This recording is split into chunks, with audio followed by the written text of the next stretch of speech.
Listen up. We're finally here in Vegas now. I know 2020 has been filled with highs and lows, strategies so bold, and plays that'll make you go crazy.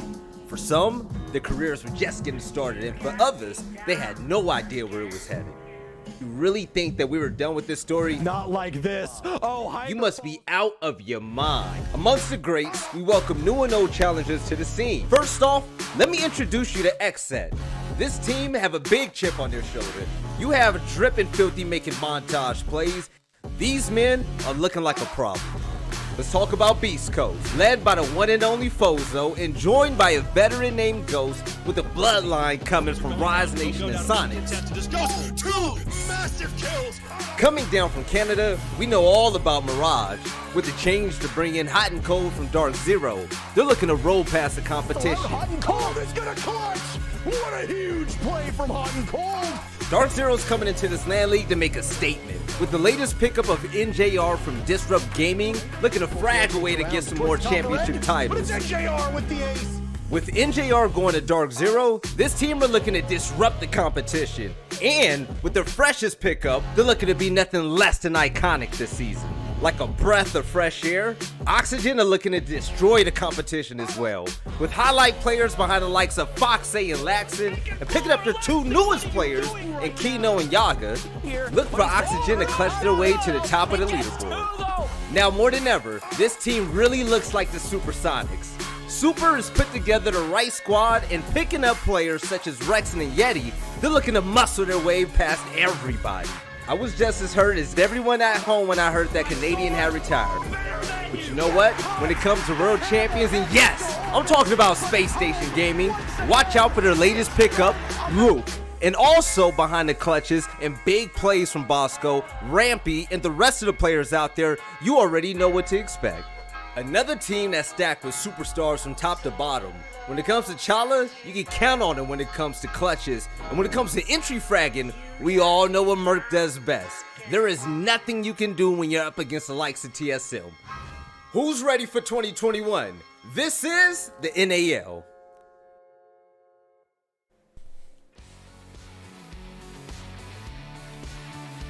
Ladies and gentlemen, welcome to the NAL Playday number 4. I'm going to be your host, Veli, and right next to me are going to be my trusty analysts. We got Jacob with the face and Jesse with the smile. Jacob, how you feeling, man? So much better than I felt yesterday, Veli. And the cool part about today is games can go back or forth either way, and I'm still really pissed about being tied with Jesse on predictions. I need to make up for that today. You're slacking, Jacob. Jesse, I know you're feeling all right with the predictions. You're going to leapfrog them soon, but for these matches today, man, what's going to be the important thing to keep in mind?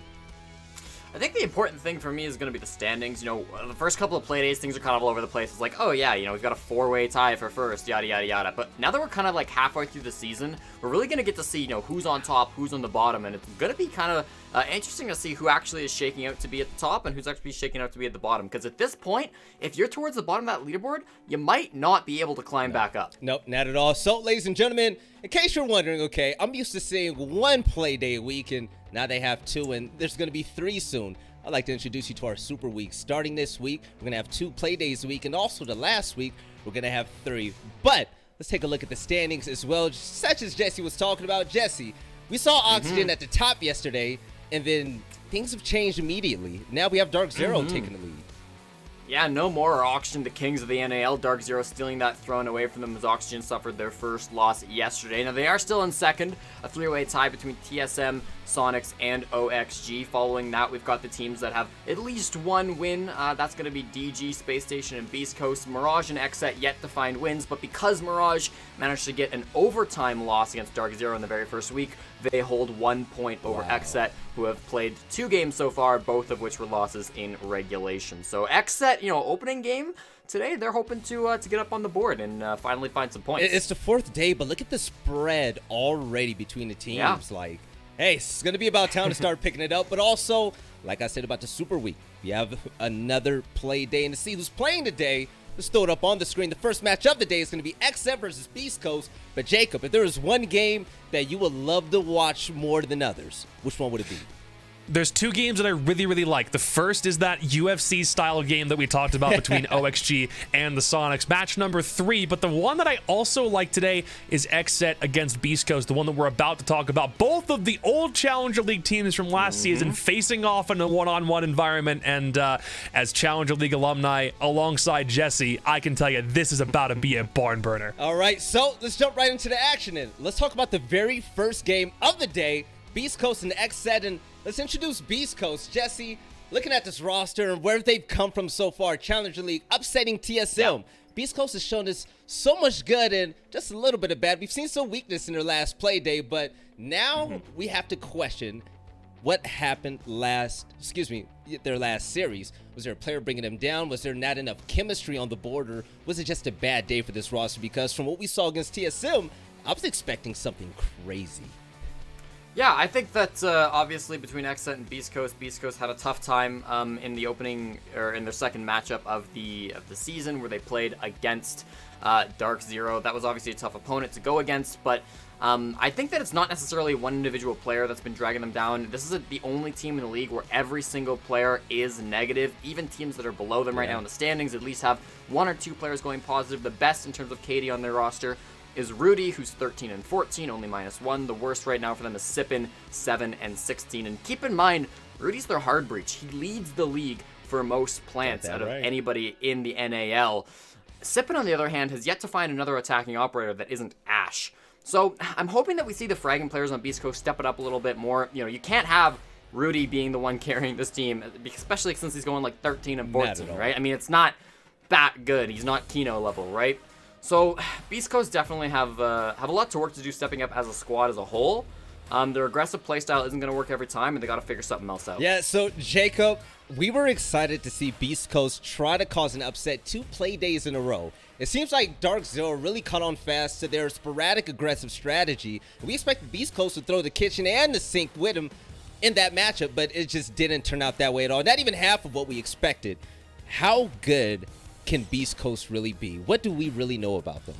See, that's the thing. They're still trying to really show us what they're made of, or whether they're deserving of being a top pack, or very, very high up the totem pole of the NAL, or really low down on it, maybe even somewhere in the middle. At the moment, through 2 games, it's a little bit more difficult to tell. They've faced 2 of the best teams in the North American League as of right now. I think Dark Zero sitting number 1 and TSM are 2 or 3 at the moment. So both of them are very high quality opponents. You're going into a game against XSET, it's probably going to be a different story, because that's simply a different caliber of team, especially considering that they weren't in the NAL for last stage. But the thing about Beast Coast for me is that they still need to show me something. They got found out really, really quick yesterday. Their weaknesses were exposed against Dark Zero on Consulate, and they couldn't really find a way to adapt fast enough to what Dark Zero was using to counter them. So they need to move a lot faster when it comes to figuring out how to defeat their opponents. But the cool part about today is they're not going up against a team that has the deepest strat pool in North America. Hopefully it should be a bit of an easier challenge. I'm not even trying to knock XSET for saying that, but the expectation shouldn't be as high as it was for DZ. All right, and also the 2 players who watched for Beast Coast, and rightfully so, is going to be Fozo, who came into this season with a chip on his shoulder, by the way, and Rudy. You can't help but love Rudy. Look at the smile on him, Jesse. Both these players have been significant for their team, but also we know that they can have a huge impact for their own. Yeah, absolutely. Obviously, we talked about Rudy being the best KD on the team. 6 and 7 is where that -1 comes from, of course, and then my stats did include the previous Playday as well. 60 cost is pretty solid for Fozo. On the other hand, he is the IGL. He's the guy leading the team, so his impact and his performance sort of has a ripple effect on the rest of the roster, right? Yeah. If Fozo's not stepping up, if Fozo's not being able to hit his shots and get his frags, that can sometimes drag down the rest of the squad too, because he's not in the action, he's not alive for when those plays are being made. So it's important that he's on his game and he's able to lead the rest of the squad, because there's a lot of rookies on this team, and they need that leadership to guide them through the season and make sure they don't finish at the bottom of the leaderboard in stage 1. Well said, and you know what? They have to get this win, because going against XSET, they're going to have to try to keep them at the bottom. And speaking of which, let's introduce this roster coming into the NAL with a lot of swagger on them, and they brought that energy. XSET, they're looking to make a statement still, but still winless in the NAL. We don't know what to expect from them. So far, Jesse, looking at this roster, I mean, it hasn't looked good. We have players that aren't racking up kills, and it's kind of rough. But the thing is, Yeah. we know that these players individually bring something special to the table. Yeah, absolutely. I think that this is a squad that has obviously a lot of name recognition on their roster. Thomas obviously has been in the league before, as has every player on the team except for Drip. And Drip has qualified multiple times to Tier 1 before. So, this is a team that I think people are expecting to do a little bit better. Obviously, right now, they're the only team in the league without any points or sitting down there at the bottom. And their last Playday obviously wasn't their best showing. 0 rounds against TSM, not really where you want to be. So I'm hoping to see them pick it up a little bit. I definitely think they have the potential. I chatted with Thomas a little bit after their last game, and we talked about maybe what went wrong.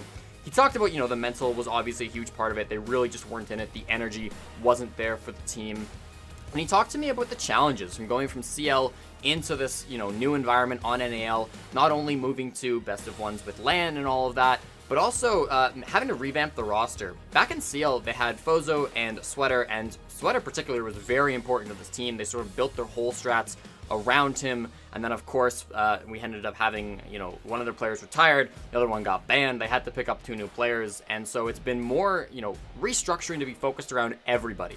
Right? Yes. No one person is the focus of this team anymore, and that's putting pressure on not only just the cores that have been around for a long time on XSET, but also the 2 new players, of course, Butters and Creators, who have played on very good teams in the past, but haven't really found that success getting into the top 4 of the NAL before. Right, and also, Jacob, as these teams warming up, getting in the lobby and getting ready right now, you see Drip listening to music. Thomas is probably on Twitter. He needs to focus, but they've had a break, man. They've had a good break. They didn't play yesterday. They were able to gather up their thoughts from their loss against TSM, and the question is, do you think they've learned from that to get better? Is today going to be their big day, man?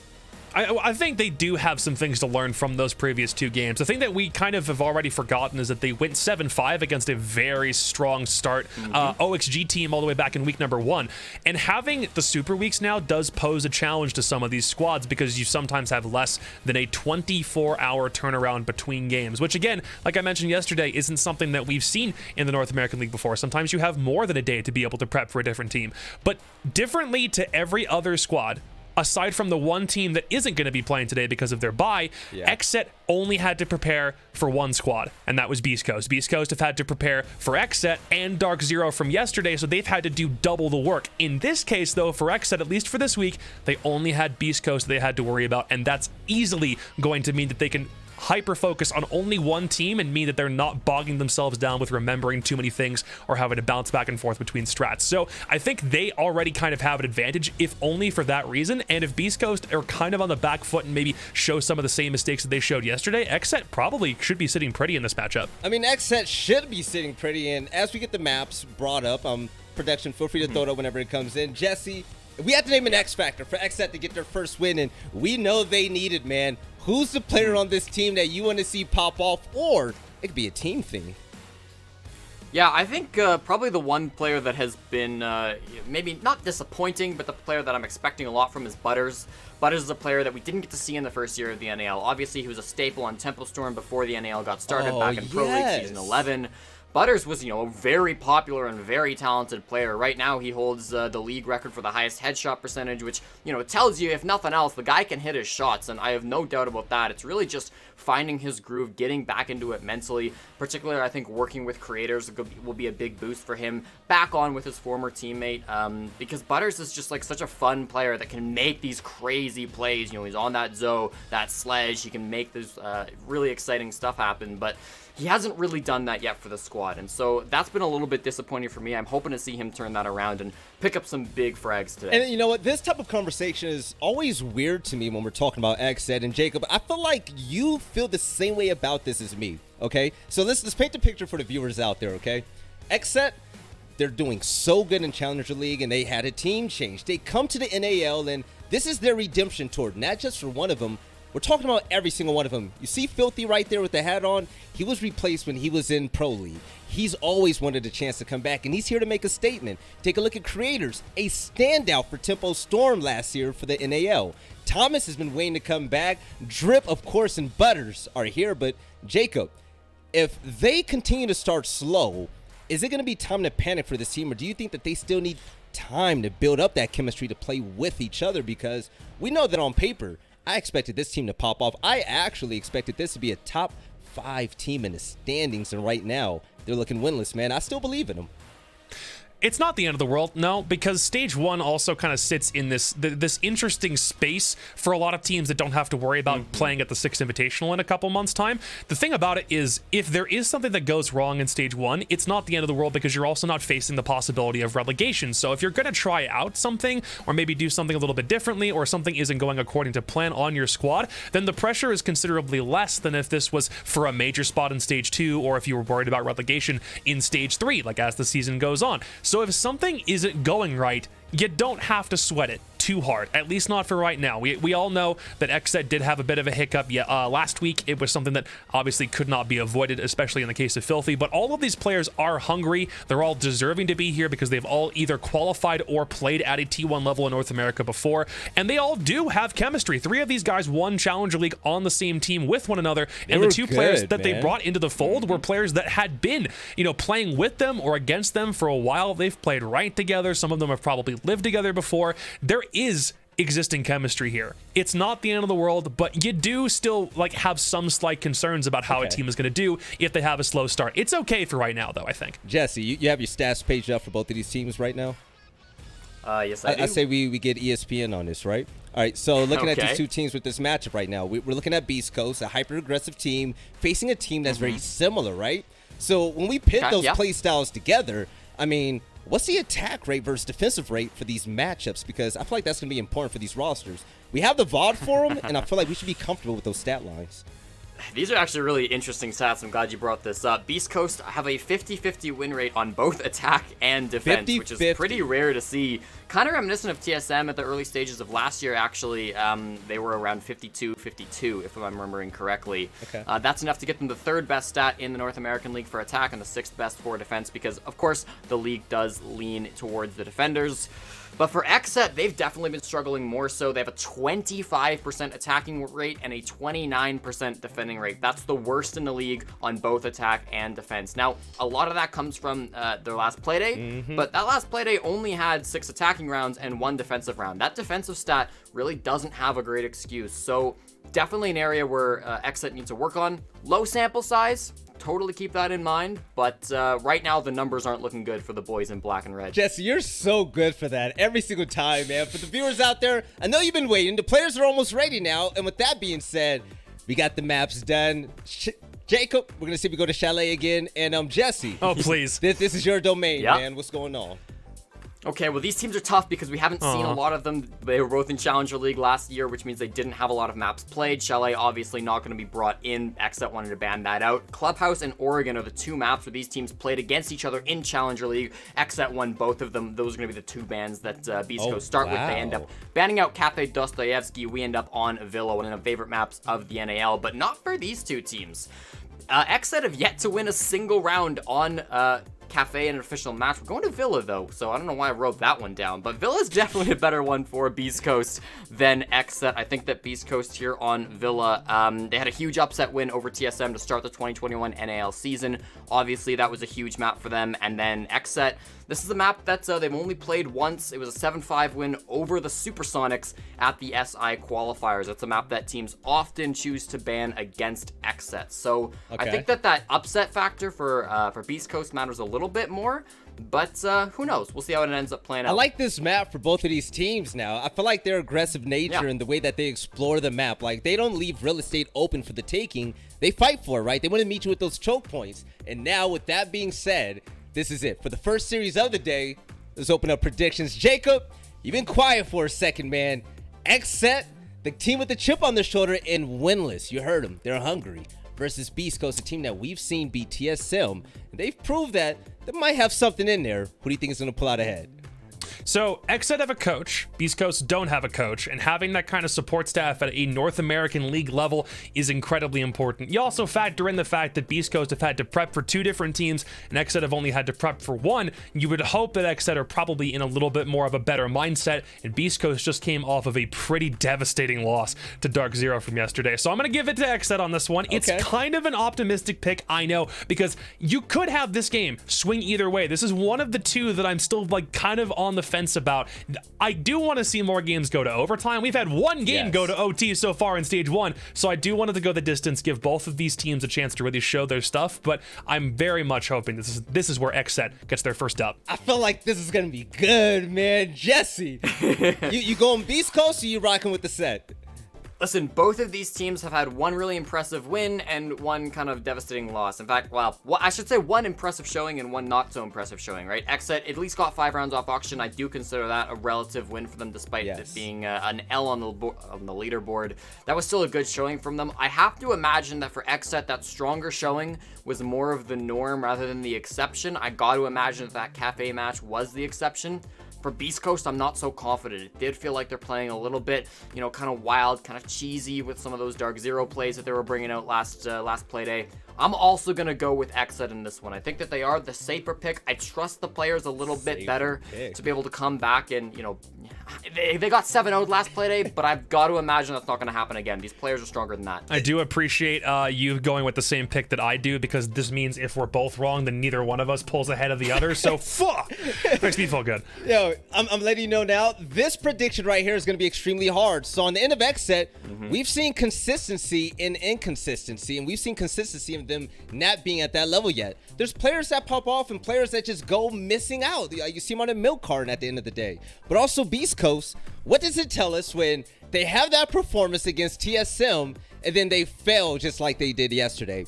We don't have enough consistency on tape for Beast Coast to really have me put all of my love, faith, and hope into them. So with that being said, man, I'm going to have to rock with Beast Coast. I feel like. Come on. I feel like we know what we're getting that was a with good XSET. swerve. We feel like we know what we're getting with XSET. We know that XSET is good. The thing is, when is XSET going to show us that they're good? They're not consistent with all 5 players yet. But on the other end, I can say the same about Beast Coast, okay?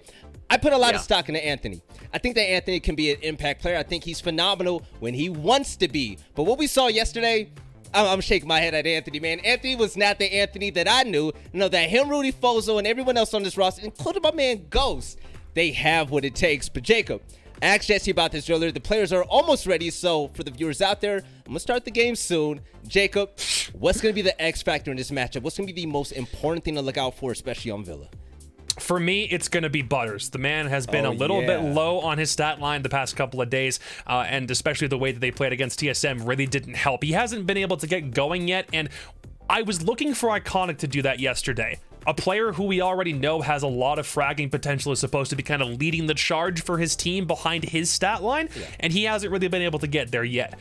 What we're looking for is a resurgence for some of these XSET players to really show up to the potential that we know that they have. Butters has played in Pro League before. He was on Tempo Storm. He was kind of playing the same roles, and he's on this team as one of those 2 new players, but he's here for a reason. So I want him to show up in a really big way today to prove why he's on those roles to begin with and show us exactly how XSET is supposed to be looking heading into the next stage. Jesse, fix your camera, bro. He activated his visual ability, man. We're not in Terminator T2 land right now. Fix your tech. God, this is my coworker. It's good.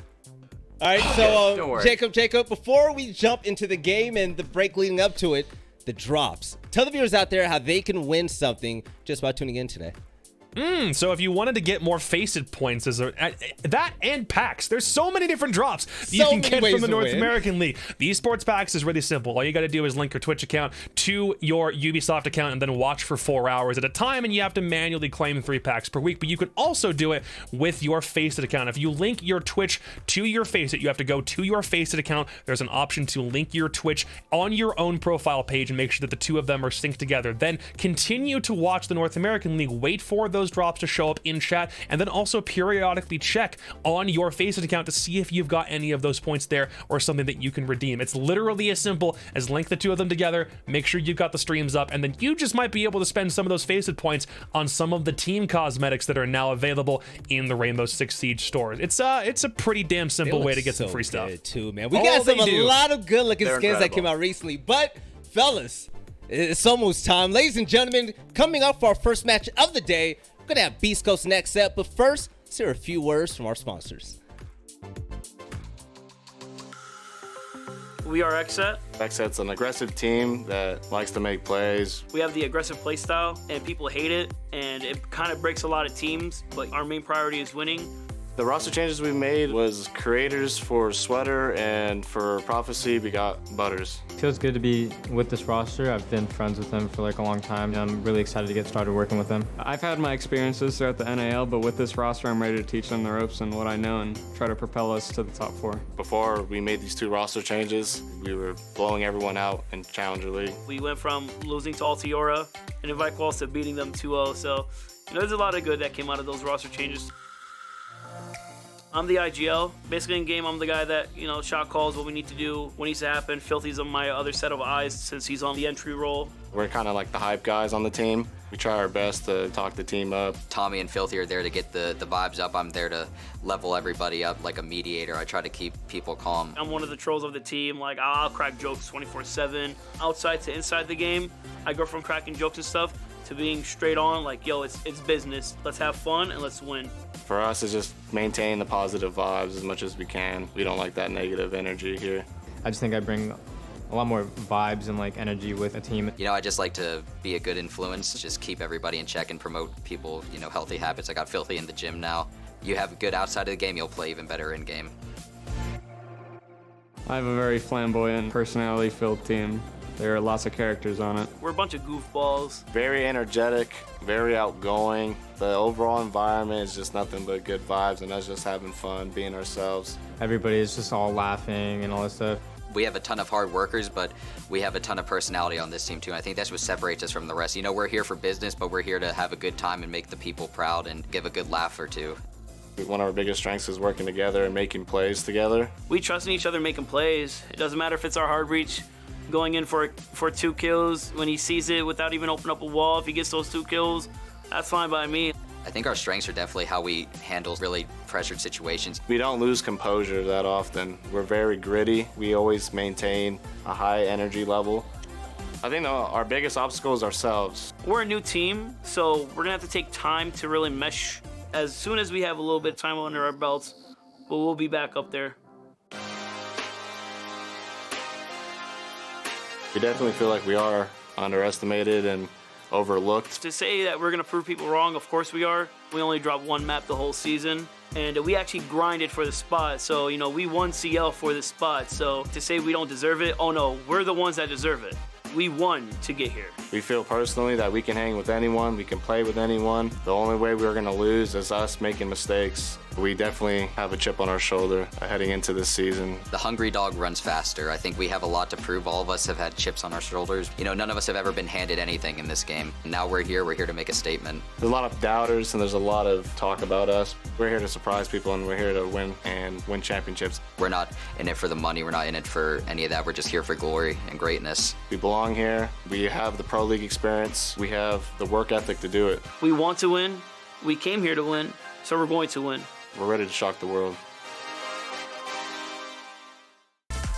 Bozo, team captain of Beast Coast, and support player. You're watching Rainbow Six NAL.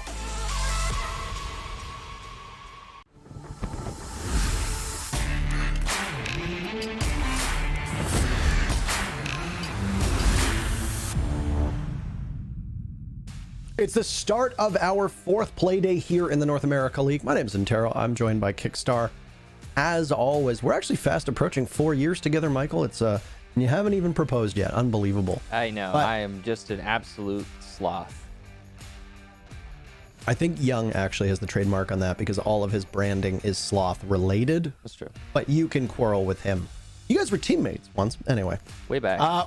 We're starting off with 2 of the teams that are towards the bottom, including the team that is at the bottom. XSET enters today dead last. They only have 5 rounds in their 2 matches. They had a bye just as Beast Coast did, so both teams on equal footing in terms of games played. XSET has 0 points, and they are right at the bottom. They're really going to need to pick it up. Now, this is a good opportunity for them because they're going up against a team that only has 3 points, also had a bye, and the only points that Beast Coast has, they came after a pretty thrilling upset on TSM on this exact map. Yeah, TSM not looking so good in Playday number 1, and there were some questions as to TSM's performance in the rest of the stage. Are they going to be able to keep up with what they showed us in the last stage? And well, TSM did, actually. They corrected course. They beat XSET and Mirage pretty decisively in the next play days. But that one win to Beast Coast is the Beast Coast claim to fame so far through this season. And understandably so, that's a big win. However, the inconsistency is certainly there. They then went on to lose in Playday number 3 to Dark Zero. 7-3, wasn't even close. So Beast Coast have some points as opposed to XSET, who still have 0. But you gotta wonder if those are fluke points. I mean, both of these teams have played all 4 of their matches against teams that you would widely consider to be in the top 4 of this entire region. It's true. OXG and TSM for XSET. For Beast Coast, it's TSM and Dark Zero. And right now, Dark Zero is sitting atop the standings and look like the best team through 3 play days. We'll see what happens today. But through 3 play days, DZ looks like the best team in the entire league. So it's really hard to get a good sense of where XSET and Beast Coast stand on their own. Because you start off a season when you're still trying to get a good footing on top level play. And hey, here's your welcoming gift. Yeah. 3 of the best teams that NA League has had for a couple seasons now. That's a tough start for any team, let alone 2 brand new teams to this level. So here's some somewhat sad trivia for you all. The only players in this match with a rating above 1 are Rudy and Creators. That's Rudy for Beast Coast, Creators for XSET.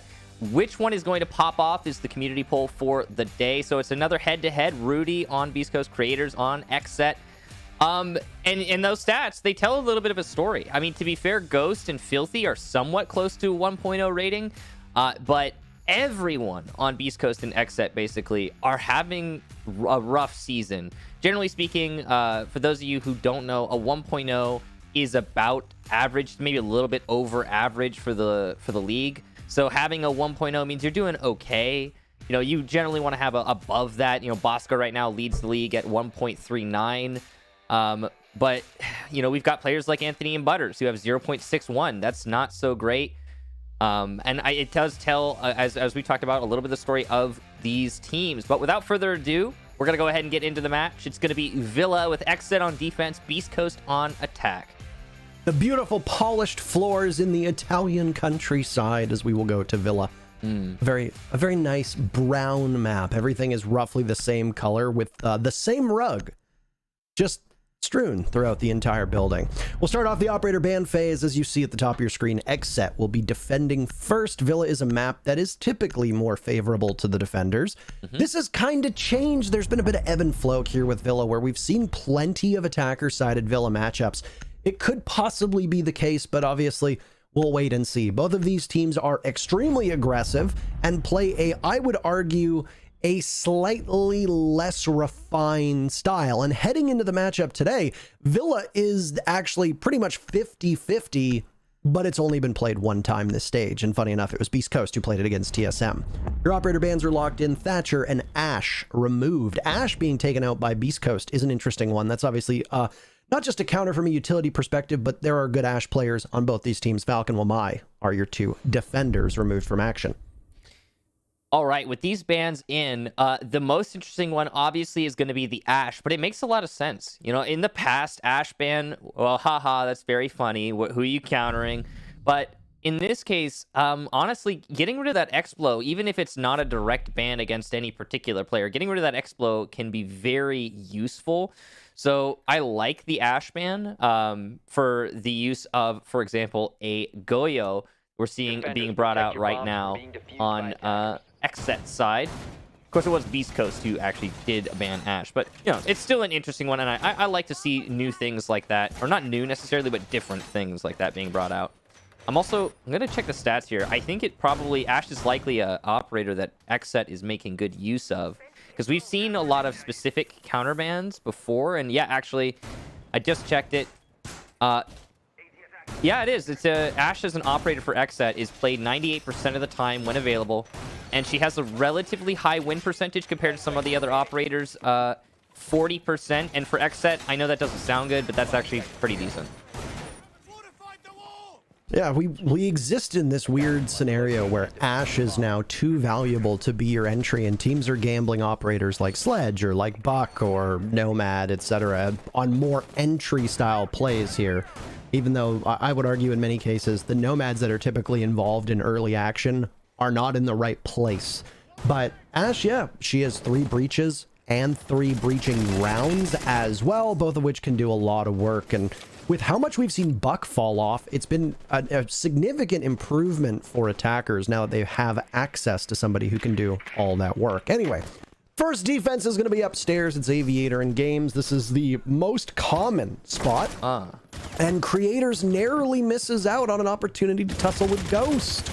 We're only 45 seconds in, and we could have seen our first skirmish here on this map.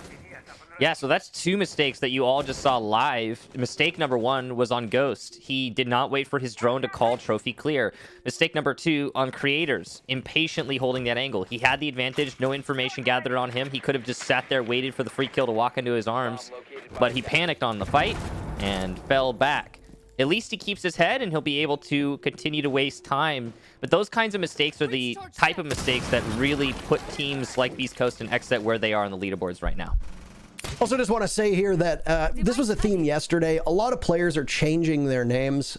Dear God, please, admins, stop them from doing that. It is so confusing for viewers, and I would appreciate it immensely as a caster. I know that a lot of people aren't going to like it and think that it's unfun. But anyway, very first kill is going to be Drip himself getting the first pick. He's playing over by Model inside of Aviator, and Beast Coast just dry peeked the door frame with limited intel. More damage, though, being done as Drip is involved in the second fracas. It's Ghost to take him down before he's removed, and Filthy trying to retreat and come through. Study gets punished by Anthony. So just like that, we have a minute to go, and there's already been so much damage done.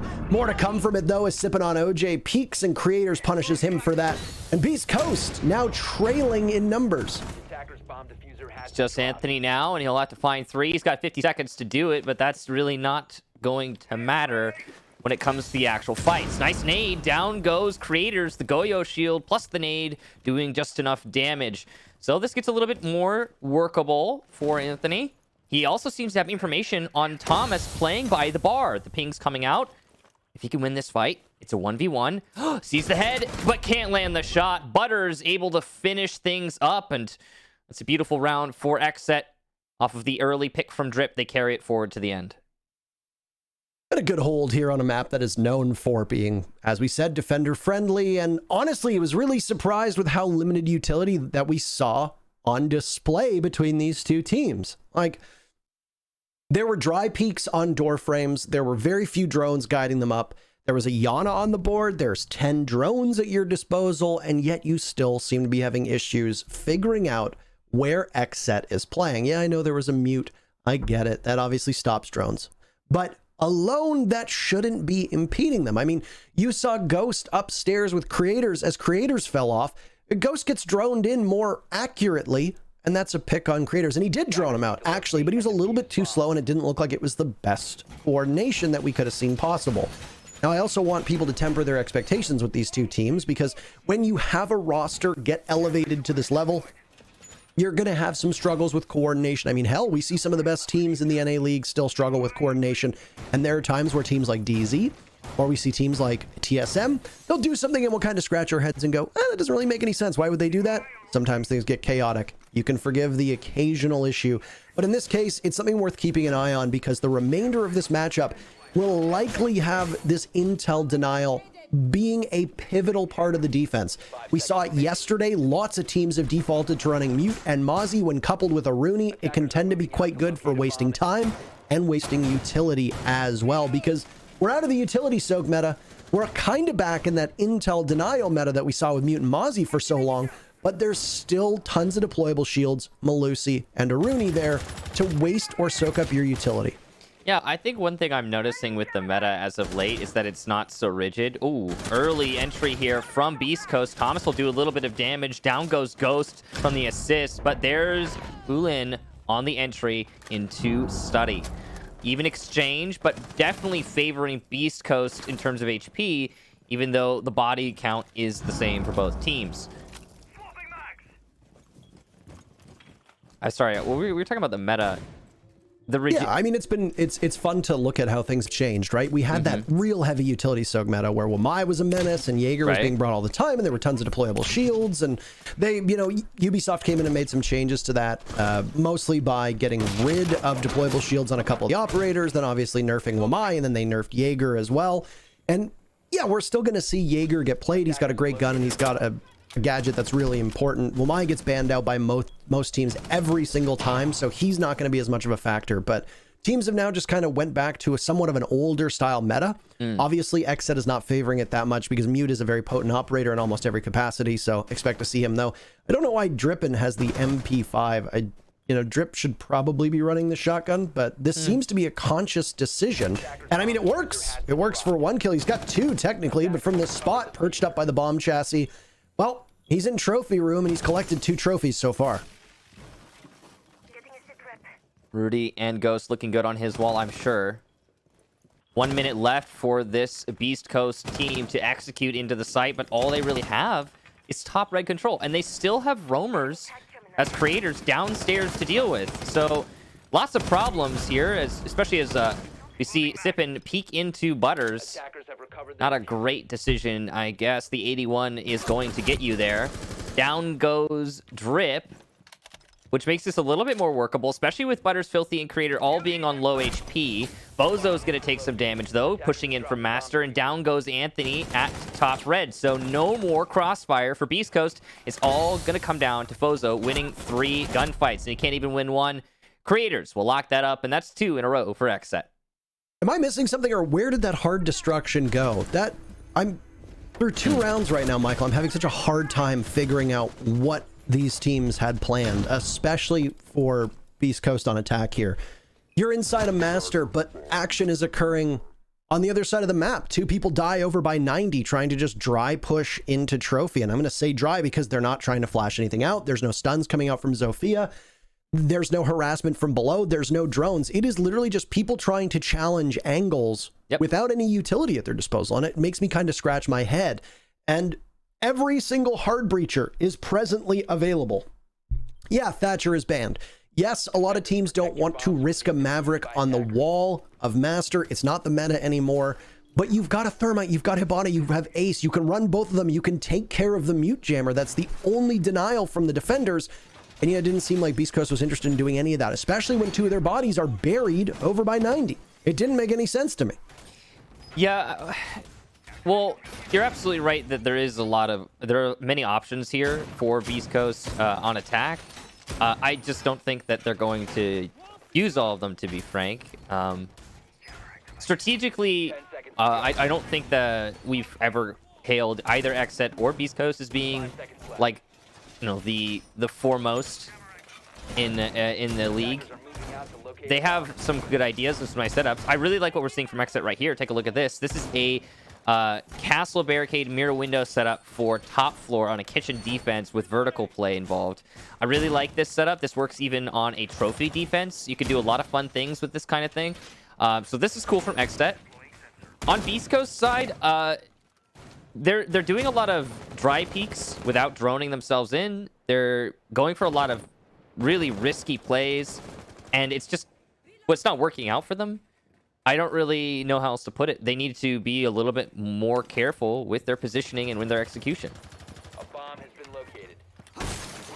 So we'll see. I mean, obviously, there's going to be a lot on the shoulders here of the attackers and Beast Coast in particular to see what they can do with it. So far, pretty lackluster 2 rounds, only 4 kills. That's good for 2 apiece. Not anywhere near enough. Even if you are quite sound strategically, you got to be getting your frags on the board. I mean, it hasn't really been that high of a frag game yet, other than the fact that XSET has won those 2 rounds.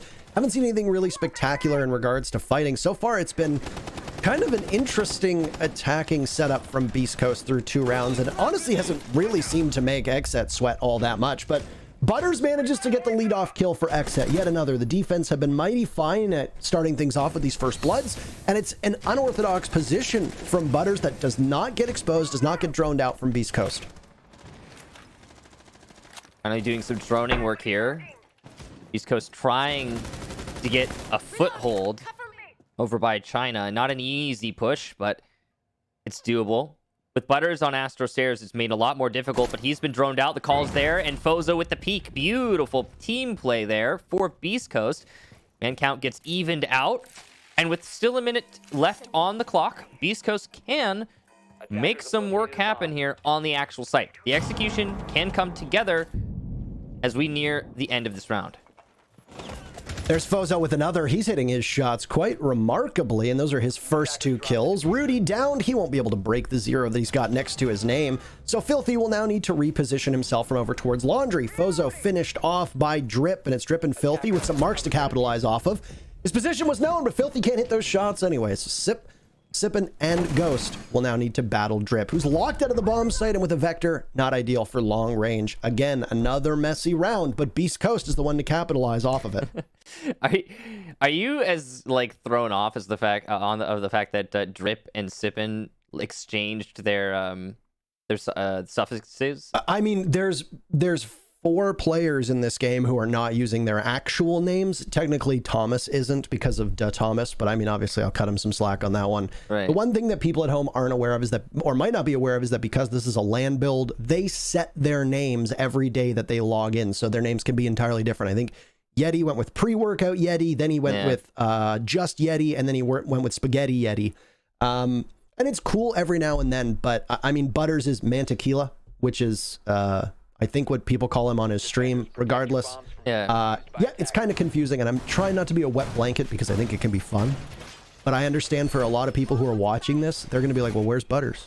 Yeah. Well, what's up with Drip? Who's Sip Boolin? Like, is that Drip? Blah, blah, blah. Yeah. And I mean, when you're trying to quickly glance between them, it can get confusing. I get it. A quick reminder, as you just saw, you can get the esports skins in the esports section of the Rainbow Six store, and it does support the league and the team, so it's a good way to pay into all of what you're watching here if you're so inclined. The skins are also really cool looking.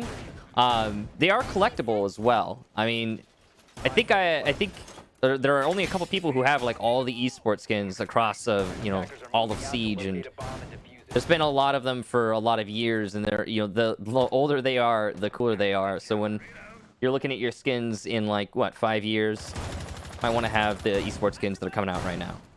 Yeah, and you can base your worth on Twitter off of the skins you own, and then get into pointless flaming matches with other Twitter users about how cool your account is. Yeah, that is I true. Hear that's in vogue right now. Yeah, hey, my account, Parker, my account has pretty much every skin. Wow, Kix, you might actually be the coolest person in this game. Did I just win Rainbow Six? I think you might have, because I see lots of people on Twitter talking about how, they have Glacier, they have whatever, or yada, yada, yada. And I just think to myself, like, wow, I wish I was you. Yeah. I don't think you could get any cooler. I now have a crown on my head and a badge that reads Parker wishes he was me. Yes, for many reasons. Also, because you're the esports awards winner, color commentator. And a trophy. And also Siege GG caster of the year. Wait, did I win that? Yeah, you won. I thought you won that. Sorry, Siege GG. Apparently, it's not important enough no. I thought you won remember. That. I won it the first year. You won it the second year. There's been no third year so far. Oh. Yes. Right. So you're technically you like SSG can cling to relevancy.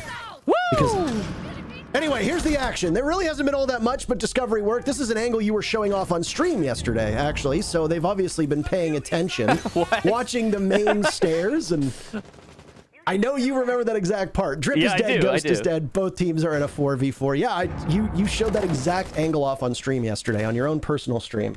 Yeah, but I learned it from this, though. Not the other way around. You are such an innovator. Kickstar, the savant of R6 Pro League. I teach all these pro players every trick they've ever learned. Rudy getting Butters, that was me. You just didn't know it, and now you do. Congratulations. Walls getting opened up inside a study. That's the Selmas going off, and that's good hard breach. You were talking about how they didn't have a lot of that, Parker. Yeah, not that they didn't have a lot of it, just that they weren't really using it all that effectively. And I mean, Creators could have provoked a fight if he really wanted to, maybe picked off the Selma, but he decides to keep himself concealed very conveniently behind that Goyo shield by the door in study. And because of this, the rest of his team is going to have to do some more work. And with that wall being opened up, well, there's a lot more angles for the attackers to play off of. Beast Coast with an advantage. XSET tries to equalize, but it's still an advantage for Beast Coast. But It's a 2v3. With 20 seconds remaining, Thomas will play around the bomb chassis, watching that classical hallway. There's the opening that will have to be peeked by the sledge. Thomas is better. Shotgun up. He'll go for broke, and all three of them are his. Ring around the rosy. Thomas is the one who ends up completing that, and XSET is up 3-1. Beast Coast all fall down. Beautiful stuff there. Thomas really letting him know as well. He got out of his seat to let Beast Coast know.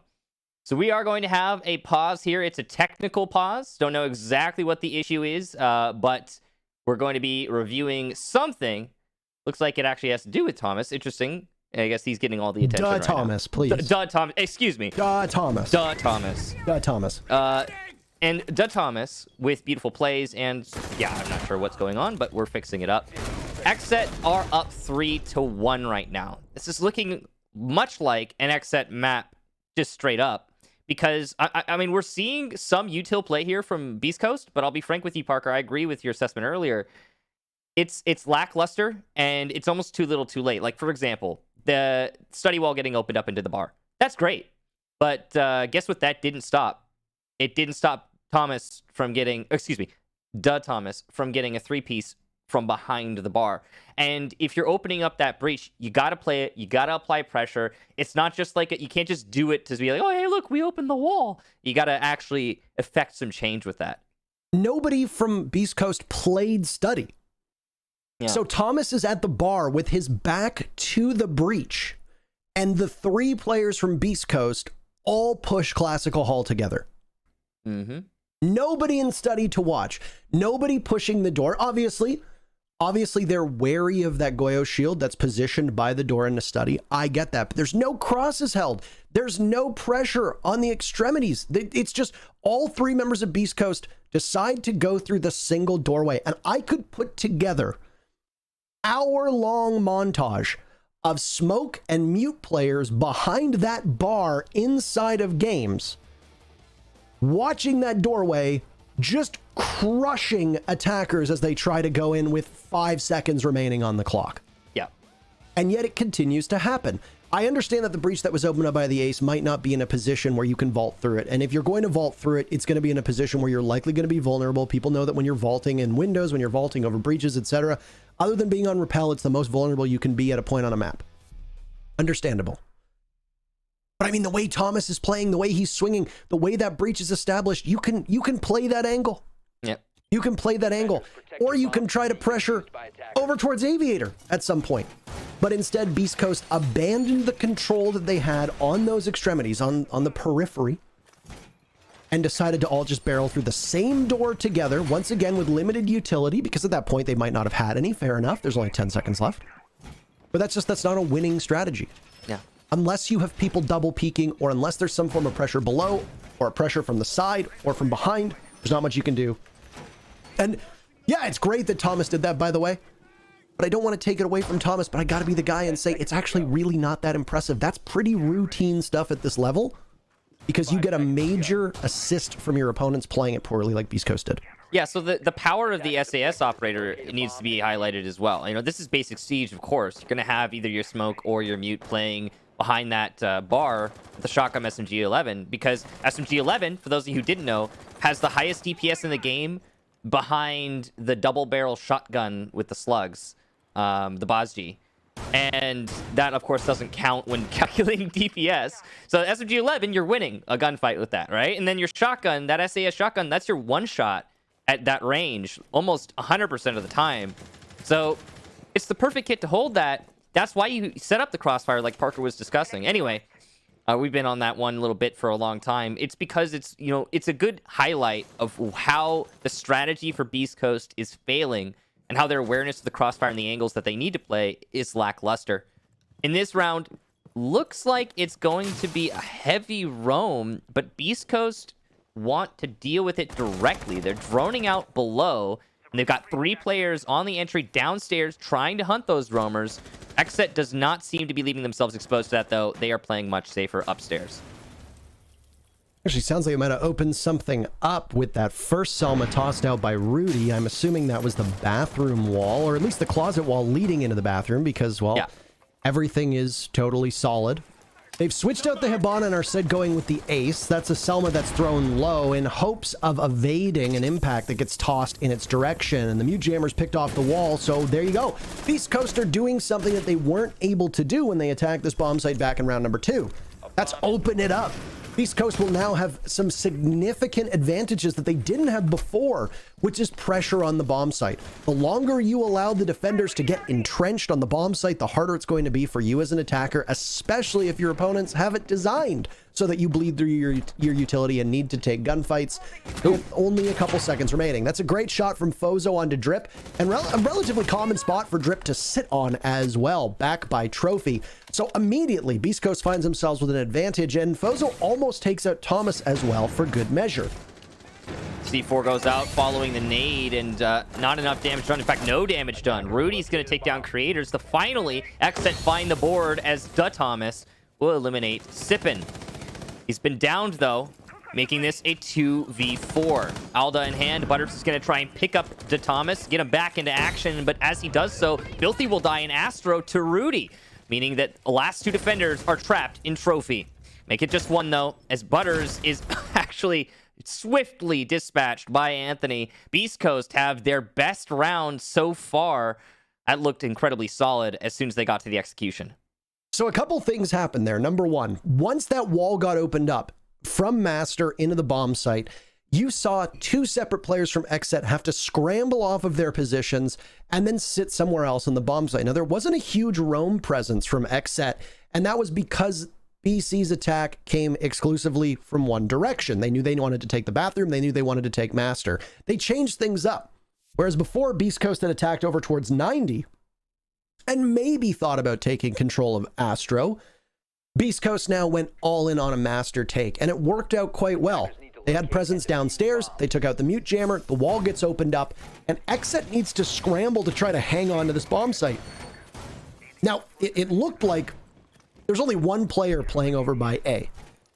And they were playing over by the connector, playing on double doors, and I think it was Thomas, if I remember correctly, who was in that spot with Drip playing over by Trophy, and he tried to peek the opening. Once again, you don't necessarily need to take that engagement. There's a minute to go. You can try for a hero play and try with that. At that point, I'm assuming Drip had the MP5 in hand that he's been running with the ACOG on it, or at least the advanced optics, not just your one-times. I assume that he was very confident in hitting that shot, and I will give him credit. Today, Drip has been hitting his shots. Probably the best on his team. But outside of that, it was once again, Thomas tries to peek it as well to go for a refrag. You don't need to do that. You can wait. So it was XSET getting a little bit too aggressive for my tastes on that defense, and Beast Coast was prepared for those angles to be held, prepared for those peaks, and they capitalized off of it. I definitely agree, Parker. I wonder what the difference will be in this round as we go to the same site. XSET are roaming downstairs a lot harder than they did last round, so they've decided to commit to holding below. Now, there's a Vulcan using the clone there from Sippin. He detects that you've got a Malusi by Memo, by Tetris, or Dining. There's actually 2 down here for the defense, and it's Drip to get the lead-off kill onto Anthony trying to come up from the basement stairs. Ghost will get Thomas, though, as on a re. Ghost was coming up from the red stairs, and there's Sippin to contribute. It's constantly back and forth here, waiting for XSET to get their refrag. It's Drip to try it by Laundry Door. Very dangerous. C4 out, and it nets nothing. The roam is not looking so great here for Drip as he tries to fight his way out of a rock and a hard place, but he's finally felled by his friend Sippin on OJ. It's Filthy's downstairs now too. It's a 2v3. There's still half the round to go. What the hell is going on in this round so far? It's been absolute chaos. I wasn't aware that we were playing in a madhouse at this exact moment. This is a trophy statuary defense, and half of the server is dead playing down below. I am amazed at what we just witnessed, because it is exhilarating to watch, but goodness gracious, it doesn't need to happen. I get it. XSET wanted to go downstairs because when they lost control downstairs the previous time, it allowed Beast Coast to advance so aggressively upstairs. And now you've also taken out the hard breach for Beast Coast. So maybe for XSET, these gambles were worth it, but they still find themselves down in numbers, and the round is pretty much lost unless Man Tequila himself. Thank you to the Twitter users who told me that this is Butters in Spanish. He gets one, possibly two more. He's got the Alda in hand. This is a good gun to be able to take care of it, but Fozo's been having an absolute barn burner, or been putting on an absolute barn burner here, as through these past 3 rounds, he has been exceptional for his team. That concludes the first half. Beast Coast, after a rough start, managed to fix some things, and it's 3-3 going into the second half. It's still very much anybody's game. So this is in line with what we expect out of Villa lately. Neither team taking the advantage in the first half. Strategically, XSET have been doing better when they were on defense, at least, although defensive strategy is by default generally easier in Siege. The attacking strategy for Beast Coast was a little bit confused in the first 3 rounds, but they managed to pick it up towards the end, and that's what's most important. The round count looks all right for them. Now we'll see what Beast Coast can do as they switch on to defense. So it'll be a kitchen defense first, Pulse being 6 picked in 2. They don't want to give away the fact that they are going to kitchen, and the Pulse certainly would do that. Plenty of C4. We've got 3 of them here for Beast Coast. And we're also seeing the Aruni. I like Aruni a lot for her consistency and utility burn potential. Especially with the Wamai ban, it makes a lot of sense to be bringing her. And we've seen Aruni be a very powerful force for the defense many rounds. I've been impressed with the Aruni plays so far, to see her just slot so effortlessly into the meta. But I mean, I find that the most recent defenders have all had a really good spot and have all been very high impact. I mean, think back to Wamai, think back to Malusi, now think to Aruni. I mean, other than Warden, when was the last time that a defending operator really didn't show themselves off for a season or 2 before some changes were made? Maybe the reworked Tachanka is the only thing I can think of, but other than that, all of the new defenders have had an immediate impact. The attackers in this case, not quite the same. I mean, you can go back and Ace obviously had a huge impact, but then you go back and you see certain operators like Nook not really having a huge impact, you know, Amaru not really having a huge impact, Zero having some impact but not that much. It's been interesting to see how they slot in. Oryx, probably. Yeah, I guess Oryx. Clash, yeah, good point. Clash doesn't have an impact at this level, not really. Oryx and Warden would be the 2, and even then, I mean, Warden came out quite a while ago at this point. Yeah. Man, it was years ago for many of these operators, but it still feels like it was just yesterday sometimes. I mean, think about how long Goyo's been involved for.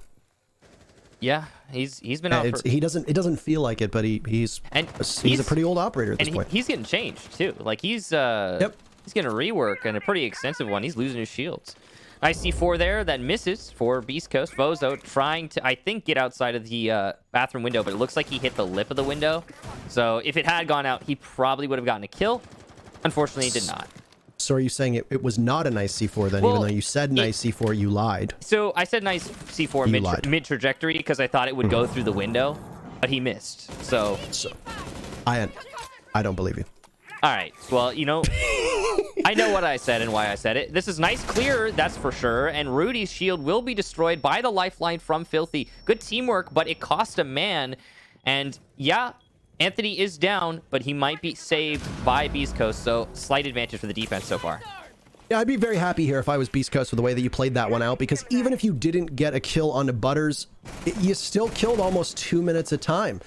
And you've been able to get back to the bomb site now as Ghost will try to do some recon work. As the final minute of this first defense from Beast Coast, and XSET finds themselves trailing. Not only that, but Filthy and Thomas have taken some substantial damage at this point, and yeah, there might not be some high DPS or high damage guns in the hands of the defenders, but the fire rates on most of them are good enough, and with how much has already been done to XSET, it might be enough to pick them off when these engagements come.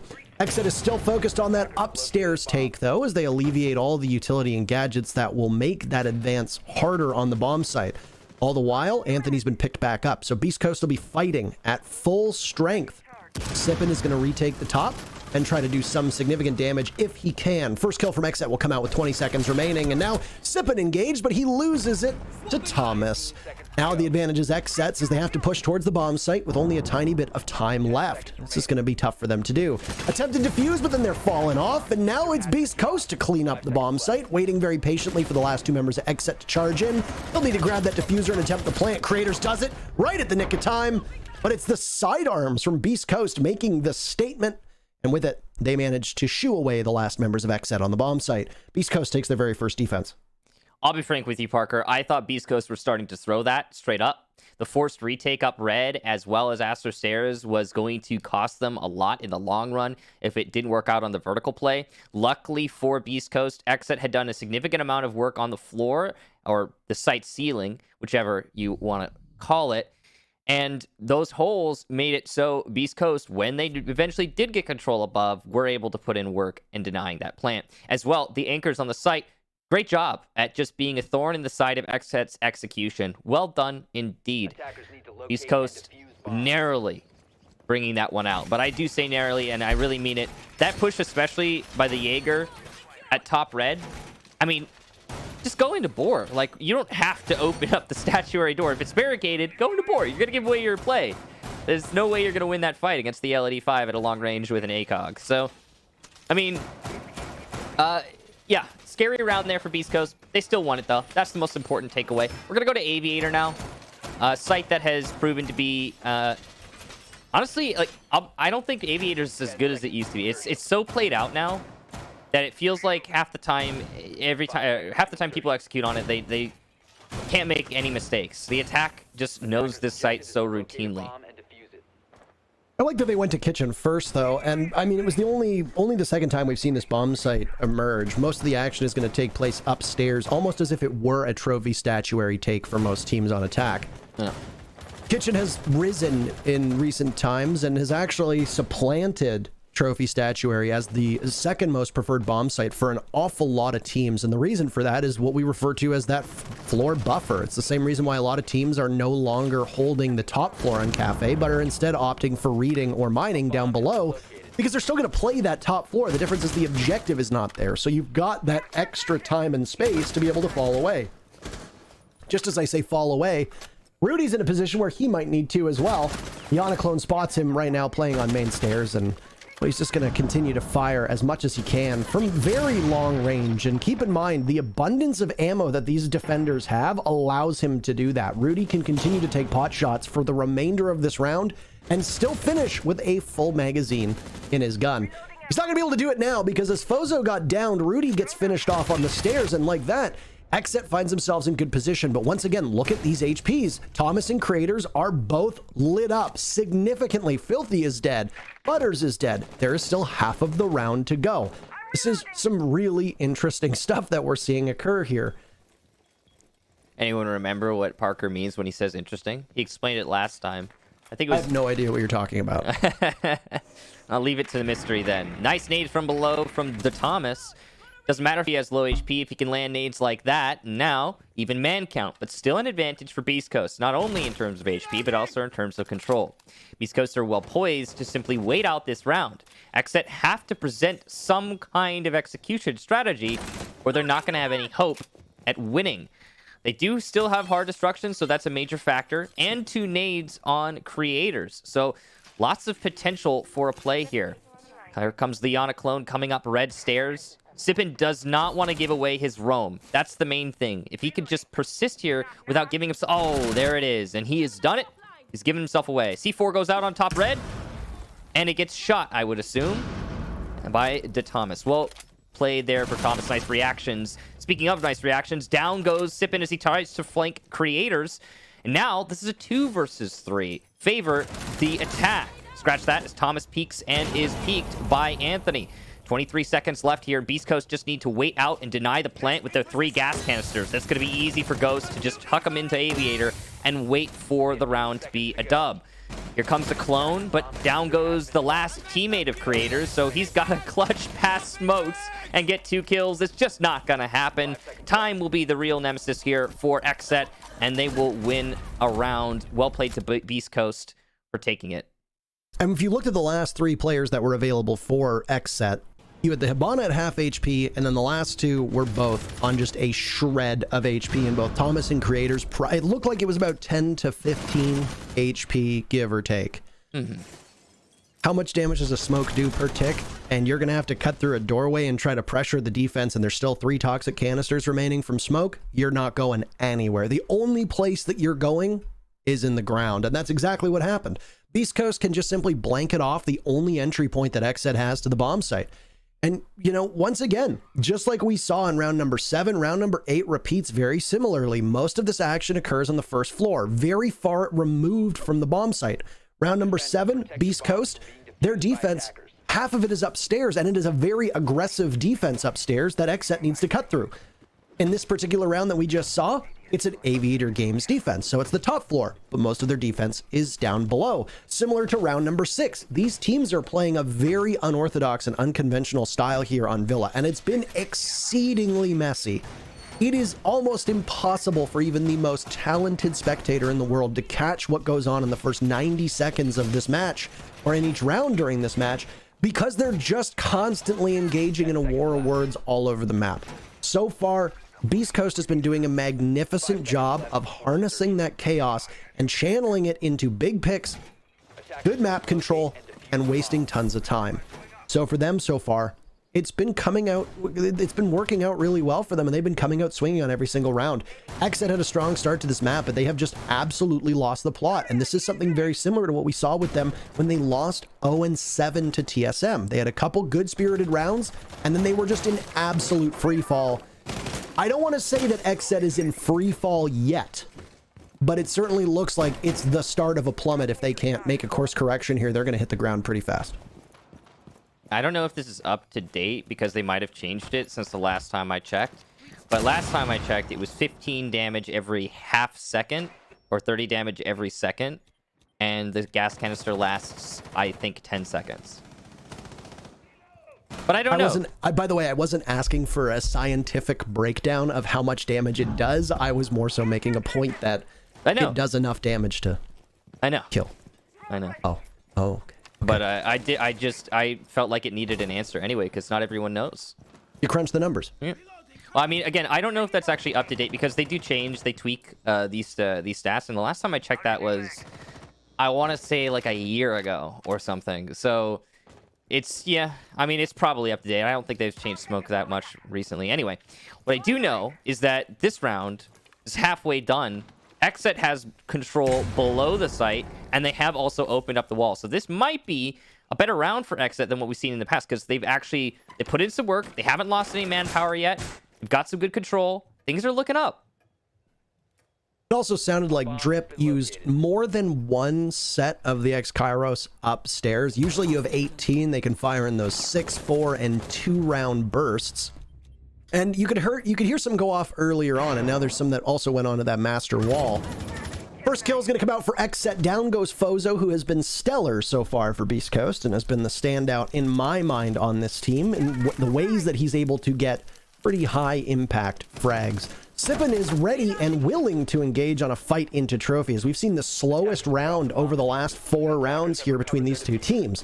Beast Coast finds themselves down by 1, but it's still very much salvageable. The problem they will run into is, once again, they're going to need an abundance of dry peaks because they don't have a ton of map control. Beast Coast is largely just huddled inside of this bomb site. And if there's no real utility, all these gunfights are going to break in favor of the defense. But just like that, Sippin just pushes himself into the waiting arms of Butters, who picks up a second kill. Anthony takes out Drip, so the advantage is still XSET's. In fact, quite a ways. Ghost on a flank here. Well, he's got tons of red pings. He'll capitalize 2 big kills, but doesn't matter. It's a 1v1. He's down below. He'll need to get back to the bomb site. Filthy will go for the plant. Where is Ghost? That's the real question. He's got 4 seconds to hightail it up. He's got pings, he's got marks. Filthy falls off and Ghost gets it anyway. It's a gamble by XSET, but Beast Coast on match point. That free fall from XSET, it certainly seems like there's no parachute to slow them down. Beast Coast getting hyped up now. Beautiful play from Butters. I honestly thought that was going to take the round, but Ghost on the flank, he really put it together. Well played, controlling his engagement masterfully. So with Beast Coast now on match point, XSET are going to call a tactical timeout. And this is, I mean, we always bring it up when you're calling a tactical timeout on match point. That's not exactly ideal. It's a pause. It's a calm before the storm. You get to discuss what you want to do to dig yourself out of the hole you're in. But there are so many other situations you could have called a tactical timeout on earlier, and actually potentially gain some momentum earlier in the map to then later, carry it forward to your own match point or something similar. Right now, XSET are up against the wall, and they're just trying to get their breath so that they can maybe take a round or two. That's not going to be good enough. They need 3 in a row right now. Before I say anything, by the way, I just want to say that it's very easy for us to have the benefit of hindsight on this and be critical depending on when these timeouts are taken, right? It was just yesterday that we criticized teams taking tactical timeouts on match point. But at the same time, I can understand why there's been 5 rounds won in a row. Oh man, I almost said run in a woe. Run in a woe? Days. Run in a woe. 5 rounds run in a woe. Almost said it in order, out of order there. Beast Coast has won 6 of the last 7 rounds. 5 in a row, which stretch back to them being on attack, and they are perfect so far on defense. The stats also working out really well in their favor. They've gotten an overwhelming majority of first bloods. They've had a much higher kill percentage, and they've been able to play off the objective well, too. So there's very little that when you look at XSET, you can be happy with over those last 5 rounds. Now, you can call a tactical timeout after the 7th or 8th round, that's fine, but if you're a coach and you think, okay, you know, we're starting on attack, this is very much a defender-sided Villa at the moment, largely because of what we've seen out of Beast Coast. The first half was very even. I can completely understand why XSET would wait to call a timeout because they don't necessarily know if they're just being outplayed or if they're uncomfortable on attack or whatnot. You don't want to take your timeout too early because if things go awry, there's nothing else you can do. But now it's do or die for XSET. They take a timeout, even if they start to make slight improvements, if they lose this round, that's it. It's the ball game. Yeah. So it's like I said, it's very easy for us to be critical, but I can understand the thinking behind it. Either way, it's, as mentioned, do or die, and that's the main takeaway here for me.